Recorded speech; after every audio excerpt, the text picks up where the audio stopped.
The controversial Carmageddon series is back with Carmageddon Max Damage, and has all the over-the-top violence and power-ups you'd expect.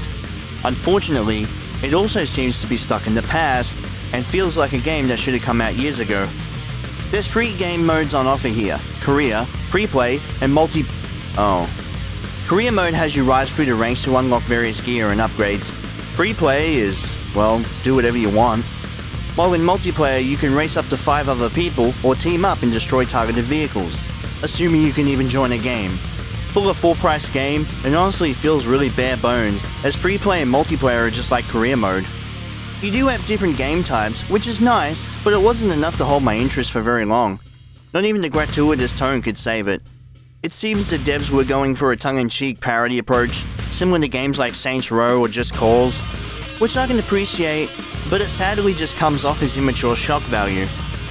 I mean, you can run over disabled and elderly people, which just feels like the game wanting to get a reaction out of you rather than serving any actual gameplay purpose. To be fair, if you're a fan of previous Carmageddons, this should be right up your alley.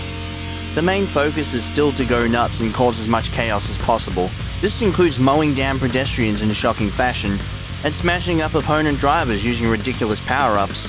You can partake in various events such as free-for-all, checkpoint racing, and classic death races, but like I previously mentioned, these become stale really quick.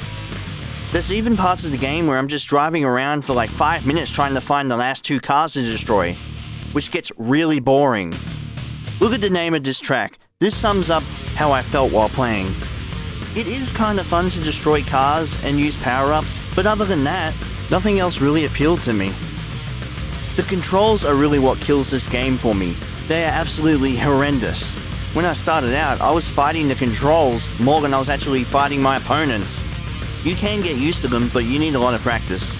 Graphically, the game looks okay, but for the current gen consoles it feels really dated. The areas just look so desolate and full of nothingness.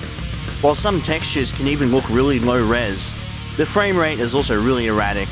If it means anything, the sound design is really good. Everything from cars screeching along the tarmac to power-ups being shot out of the vehicles all sound appropriate and satisfying. Carmageddon Max Damage was my first entry into the series, and it didn't give me a very good first impression. If you're a fan of games like Carmageddon, Twisted Metal and Burnout, I'd say check it out, otherwise I'd wait till it's on sale or free.